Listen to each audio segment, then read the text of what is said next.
Olá a todos, bem-vindos a mais uma live.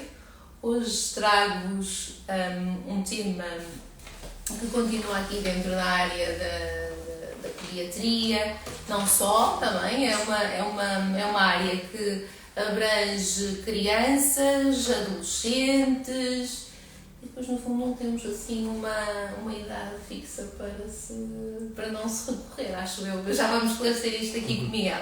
Vamos falar sobre RPG, vamos falar da importância de trabalharmos a nossa postura desde bem cedo.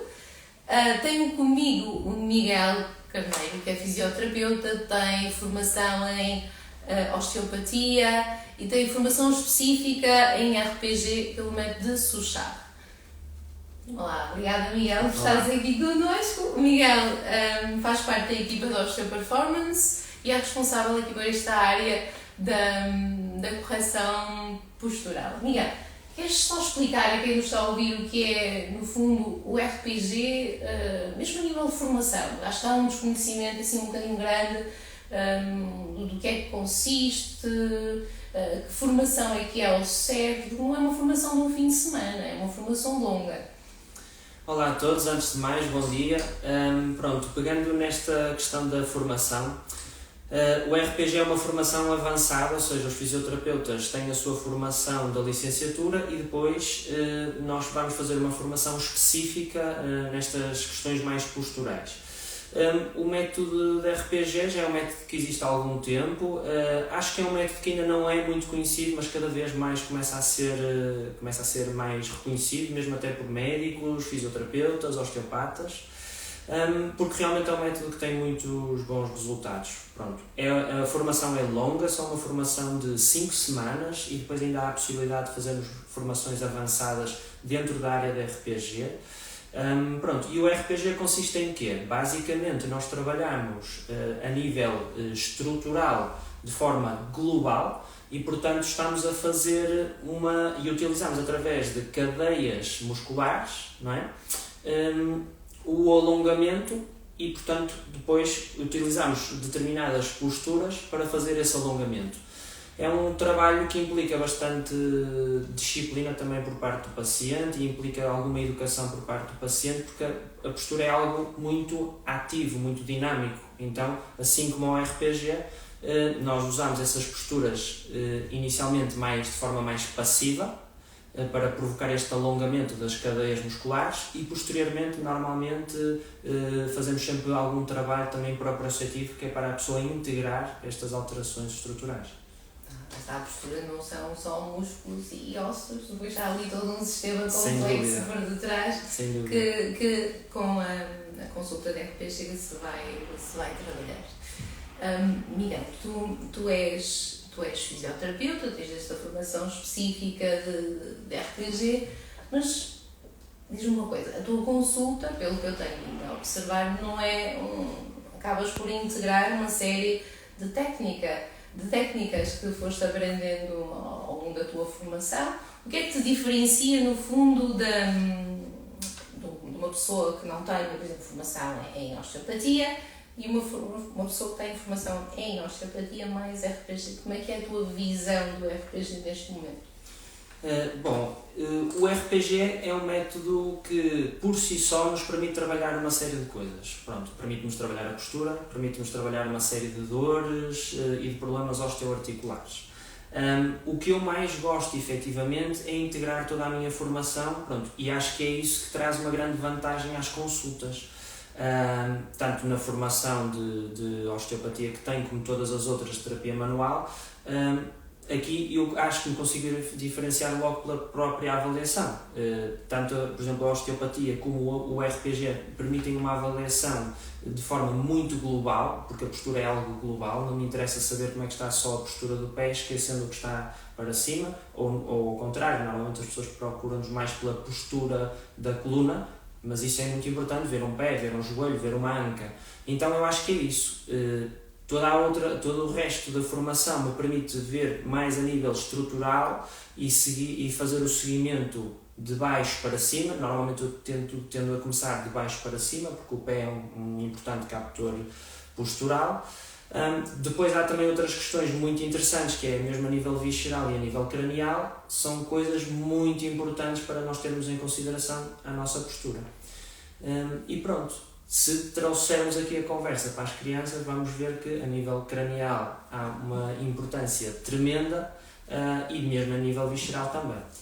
Exatamente. Portanto, a nossa postura não se deve, pelo menos não se deveria só e apenas ser trabalhada em adulto, deve ser trabalhada e trabalhada não só a parte de mobilidade, etc., mas também a consciência, como tu falaste bem, desde muito tenra idade. Esta nossa live vem realmente alertar para isso.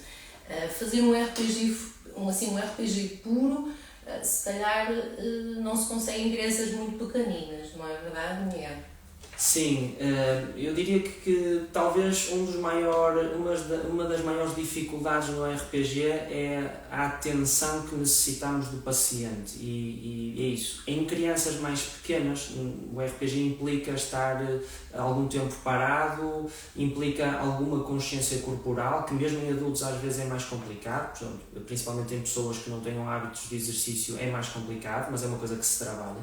Pronto, nós em crianças efetivamente temos um bocadinho mais dificuldade porque necessitamos muito da colaboração do paciente. No entanto, há sempre aqui um trabalho que a gente consegue fazer em que a gente faz um bocado da postura, faz um bocado de trabalho proprioceptivo para também tornar a sessão mais dinâmica e mais fácil para as crianças, obviamente. Sim, diríamos que a partir dos 6 anos é possível se realizar? Sim, eu acho que isto depois também vai depender muito das crianças. Eu já tive pacientes com 13, 14 anos que eram muito instáveis numa consulta, então aí dificulta imenso, mas por norma uma criança já com 6 anos já se consegue fazer um ótimo trabalho. Obviamente que não será aquela típica sessão de RPG em que a gente faz uma postura durante cerca de 20 minutos, que anda mais ou menos por aí uma postura normal de RPG, e depois passamos logo para outra. Implica mais intervalos, implica sabermos gerir aqui um bocadinho o cansaço da criança, mas trabalha-se já bastante bem. Se combinarmos RPG com osteopatia, tu também tens formação na área, acabamos por conseguir trabalhar a postura logo desde muito pequeninos. A osteopatia já conseguimos realizar umas técnicas com a criança em movimento, com a criança a brincar. Portanto, acabamos por integrar aqui o conceito de RPG, de correção postural, como uma ferramenta muito valiosa que podemos então lá está aplicar quando a criança já começa a ter um bocadinho mais de consciência corporal, de tolerância a ficar mais parado um pouco e parar não é no sentido de não fazer atividade, mas no sentido de se sentir. Numa fase inicial a criança está a explorar o mundo, está aberta ao mundo, quer conhecer tudo, quer descobrir tudo, então todo o seu eu está a trabalhar para o mundo exterior, para a liberdade de movimento. Portanto, ficar parado e realizar um RPG puro numa fase inicial pode ser um bocadinho difícil, mas volto aqui a sublinhar que a postura trabalha-se desde o dia 1 de nascimento. O próprio posicionamento do bebê, a informação que se transmite, a variação de posição, não deitar o bebê sempre ao mesmo lado, o contacto pele a pele, o colo, está bem? Tudo isso são ferramentas muito potentes para, desde cedo, se trabalhar a postura do bebê. Certo que a atividade muscular não é a mesma, mas a informação que chega ao bebê, através mesmo do próprio contacto com a pele, acaba por ser altamente benéfico e já estarmos assim a trabalhar a nossa criança para ter uma vida adulta mais saudável. E falavas há um bocadinho que começavas a tua avaliação por baixo, certo? Começavas então pelos pés.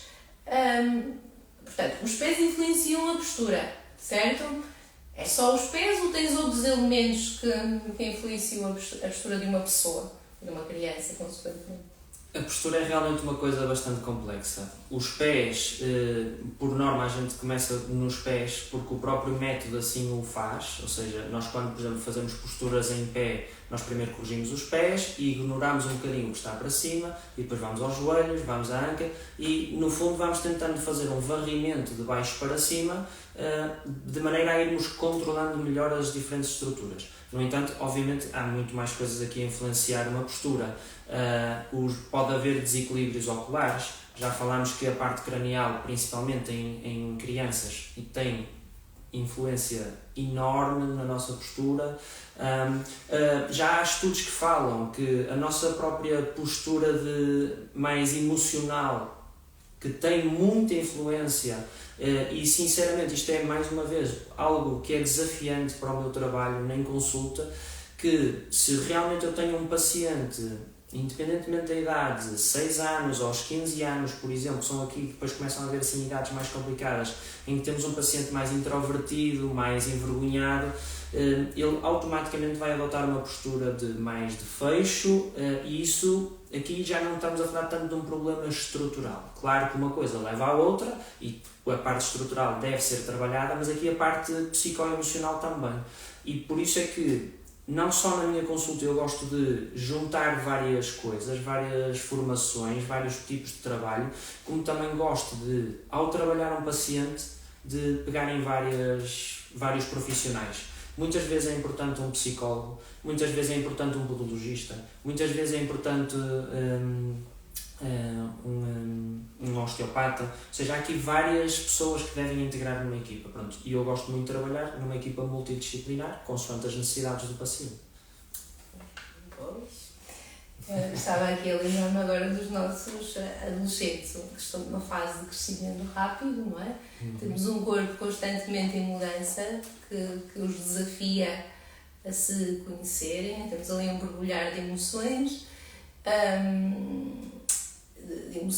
e de hormonas também, e fica tudo assim um bocadinho confuso, e quando há muita confusão, normalmente os nossos adolescentes o que fazem é entrarem um bocadinho neles próprios, recolherem-se, muitas vezes usar até roupa mais larga para não terem que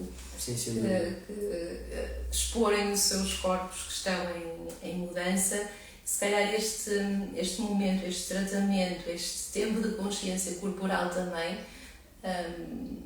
em colaboração com um bom psicólogo, claro, poderá fazer toda a diferença e permitir uma passagem pela adolescência assim de forma mais tranquila. Miguel, estavas-me a falar então do que é que influencia a postura e falaste dos olhos, falaste um bocadinho aqui dos olhos, falaste dos pés. Gostava que me explicasses como é que um pé que seja plano, por exemplo, pode influenciar a postura. E o que é um pé plano, não é? Claro. Um pé plano, basicamente... Tens aqui um olho. Exatamente, pronto. O nosso pé deveria de ter uma arcada, pronto. E isto muitas vezes o que acontece é que há a queda do arco plantar e ficamos com o pé mais ou menos assim. Fica muito mais recto, há um total contacto de toda a sola do pé no chão, pronto. E isto provoca determinados problemas. Porquê? Porque o nosso corpo, como é evidente, vai ter que se adaptar a isto e normalmente ao cair o arco plantar, o nosso joelho vai desviar normalmente para dentro, obviamente que a nível da nossa bacia vai ter que também haver uma adaptação e vai torcer mais para a frente e isso depois, a nossa coluna obviamente vai ter que também seguir este caminho.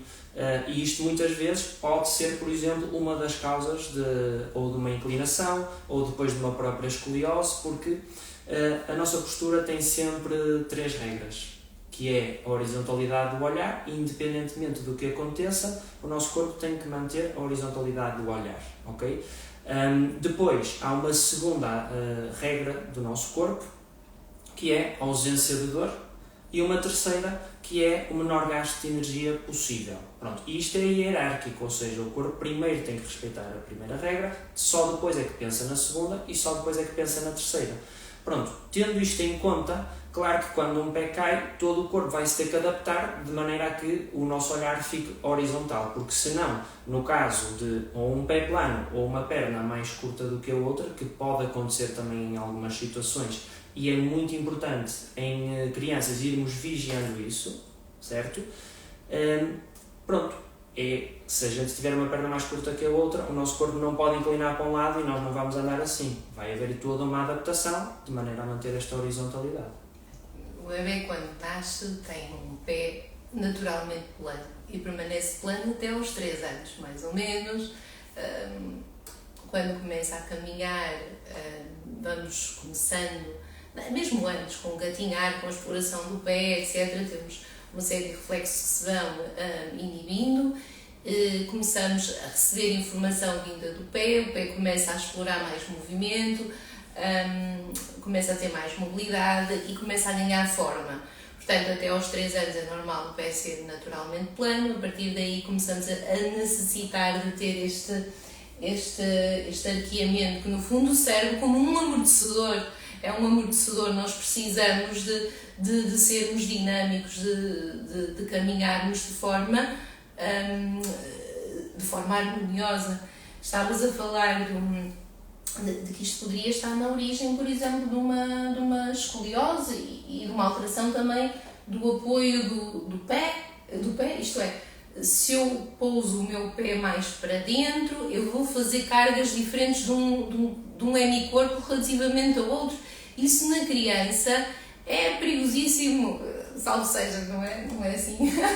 É mau porque o osso está em crescimento e ao estar em crescimento, ao receber cargas diferentes, vai crescer de forma heterogénea, isto é, recebo mais carga, tenho um estímulo diferente, então vou crescer mais de um lado comparativamente ao outro.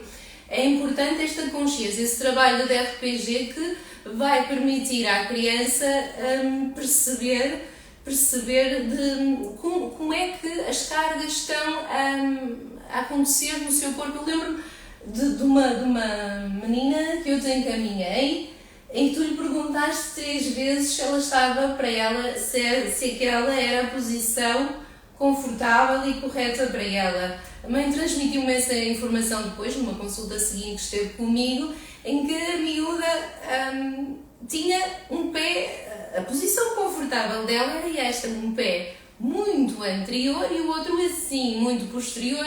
E o Miguel foi-lhe perguntando, mas para ti, esta é a posição de conforto, esta é a posição correta, para ti é esta a tua postura?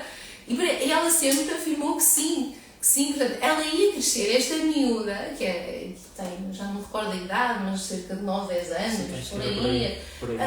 Para ele normal, a posição correta, a forma como ela se via, era um pé à frente e outro atrás. Isto a nível de crescimento da própria fibra óssea, vamos ter aqui repercussões muito, muito negativas. Não, é só mesmo dizer que quando estamos a falar de crianças, nós não temos, obviamente que já há muitos casos em que existe mesmo dor provocado por determinadas alterações posturais, mas a grande dificuldade de uma criança é que, como ela cresce muito depressa, qualquer desalinhamento pode realmente aumentar também depressa, coisa que num adulto não acontece tão rápido, então é mais fácil de controlar num adulto por aí.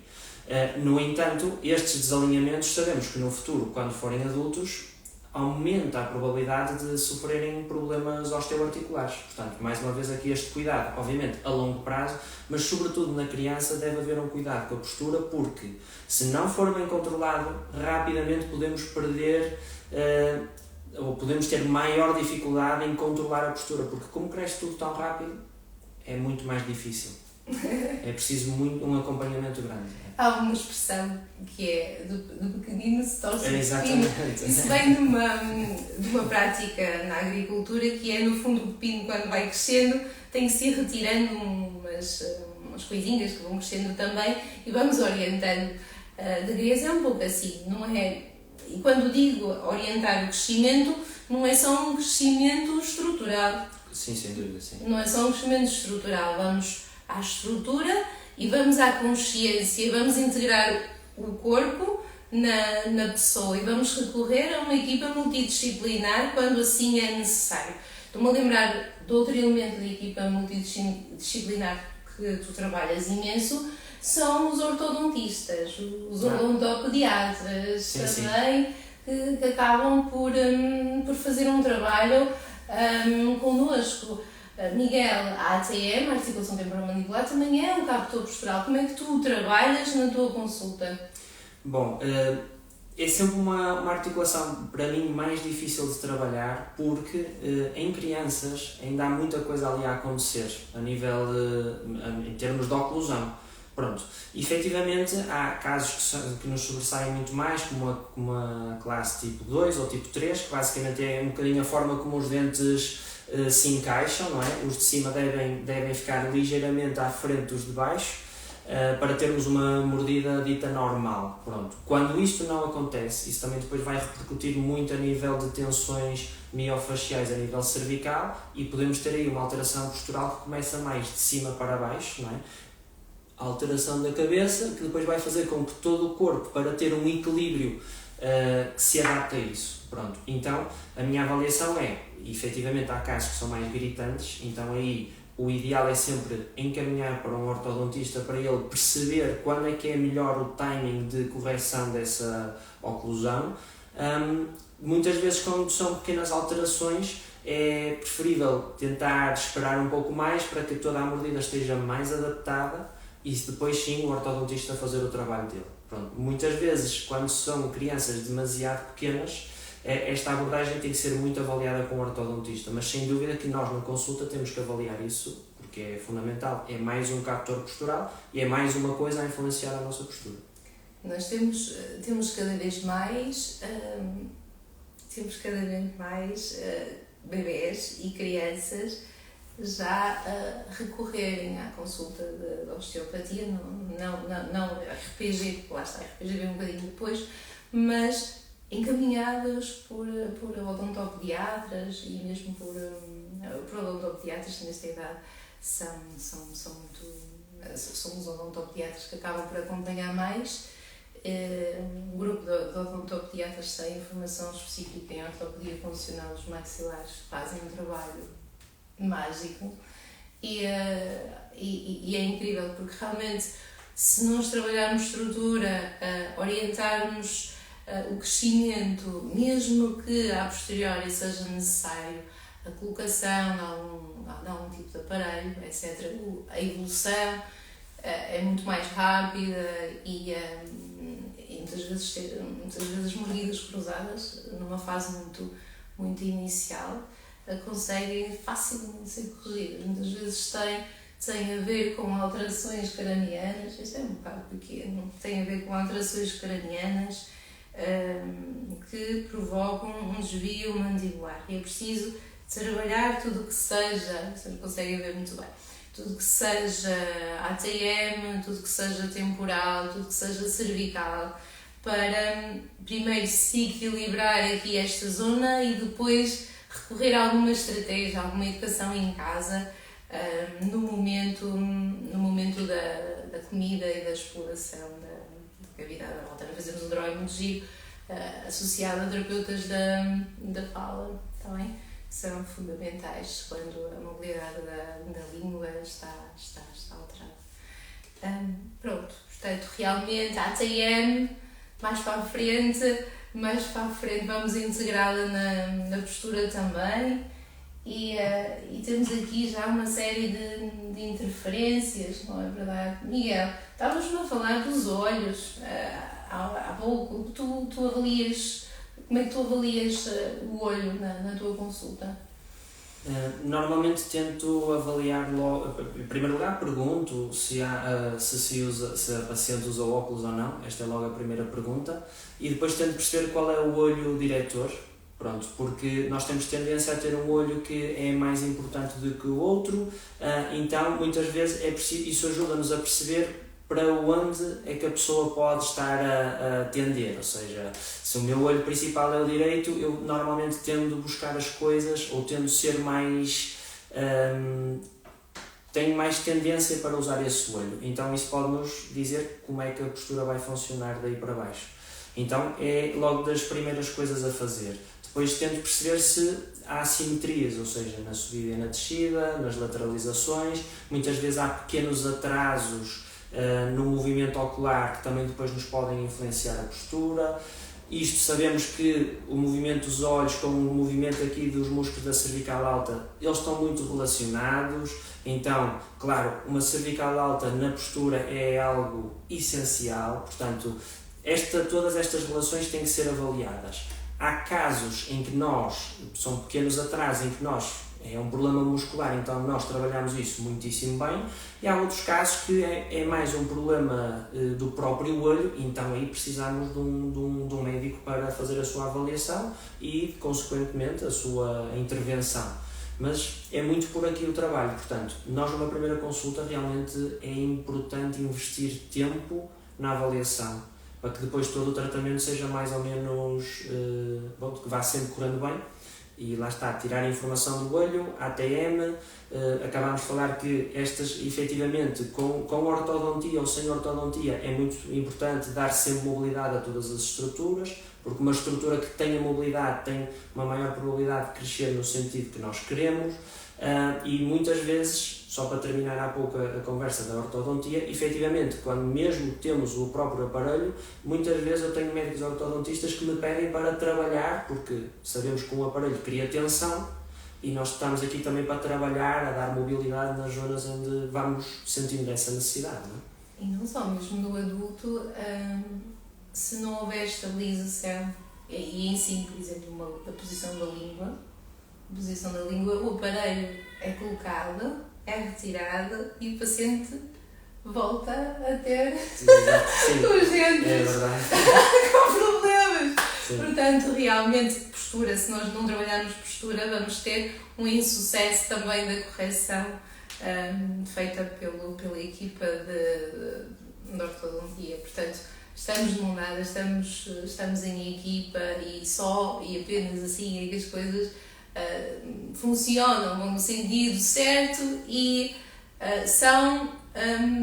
mantêm-se ao longo do tempo, ok? Porque eu posso alterar tudo. Se o meu corpo não sente que isto é funcional, vai desfazer totalmente o que foi feito. Portanto, nós acabamos por ser também uma ponte de continuidade, uma integração do que está a ser feito pela equipa.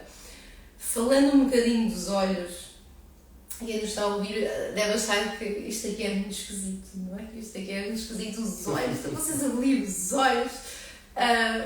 Pois, mas a verdade é que os olhos, como tu disseste e bem, devem estar na horizontal, o corpo procura isso, não é?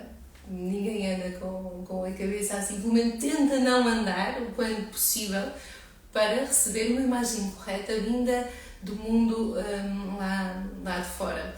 E esta alteração de mobilidade do olho, não é? Por exemplo, um olho que estavas-me a dizer que pode ter dificuldade em realizar um movimento fluido, chama-se movimento sacádico, que é um movimento de horizontalidade do olho.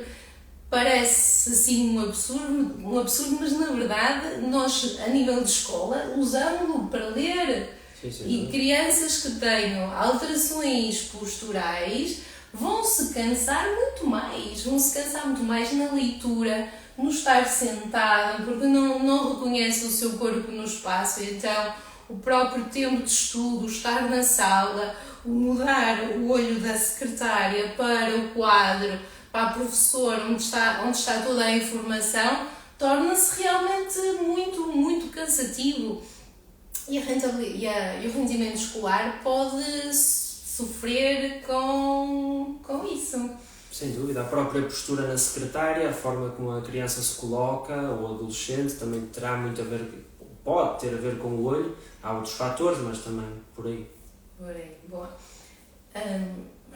Falamos dos pés, falamos da ATM, falamos dos olhos, temos outra estrutura que nos orienta a nível de postura, que é o nosso sistema vestibular.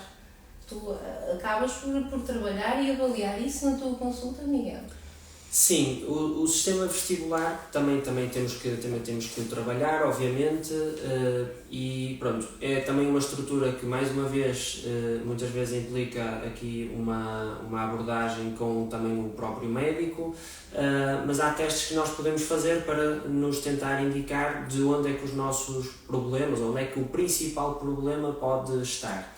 Pé, olho, ATM, ouvido, pronto. Então, lá está. Esta abordagem multifactorial é o que nos vai tentando dizer o que é que nos pode estar a influenciar mais ou menos a postura.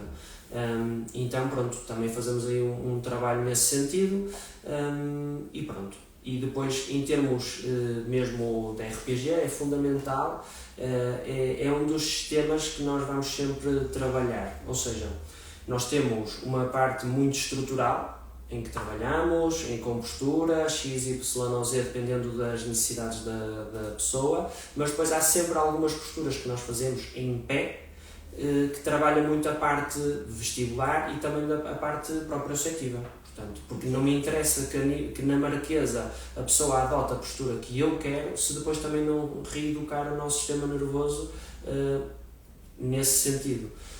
Então, nós podemos fazer isso com postura e eu gosto muito também de introduzir aqui o exercício, por exemplo o Pilates, funciona extremamente bem para nos dar esta capacidade não só neurológica de eu consigo adotar esta postura, como também em termos musculares, porque há desequilíbrios musculares depois inerentes a isso. Miguel, e como é que anda a postura das crianças? O que é que tens constatado estes últimos tempos? Eu tenho constatado que as posturas das crianças, pronto, de certa maneira, acho que há uma tendência para as pessoas culparem, por exemplo, as mochilas pesadas e tudo mais. Pronto. Eu não considero que o problema esteja tanto numa mochila que seja pesada. Mal corria se nós não podíamos com 5 ou 6 quilos às costas. O que me preocupa mais é, efetivamente, há uma tendência por exemplo, uma anteriorização da cabeça tremenda e eu acho que culpa disso é mais os telemóveis, por exemplo, a própria imobilidade, ou seja, hoje em dia as crianças passam muito tempo sentadas a uma secretária porque têm o período da escola, passam muito tempo sentadas depois noutra secretária porque têm explicações e depois no piano e depois ou seja, há muita coisa que as crianças hoje em dia fazem. E acho que há uma certa tendência para diminuírem ao exercício, por exemplo. E acho que falta explorar mais o movimento para termos todo o nosso sistema integrado, móvel e capaz de explorar todo o tipo de movimentos e não só a postura de fecho, que já é uma tendência nossa, né? Nós quando caminhamos para adultos mais velhos, a nossa tendência é encurtar à frente por uma série pela própria gravidade, né?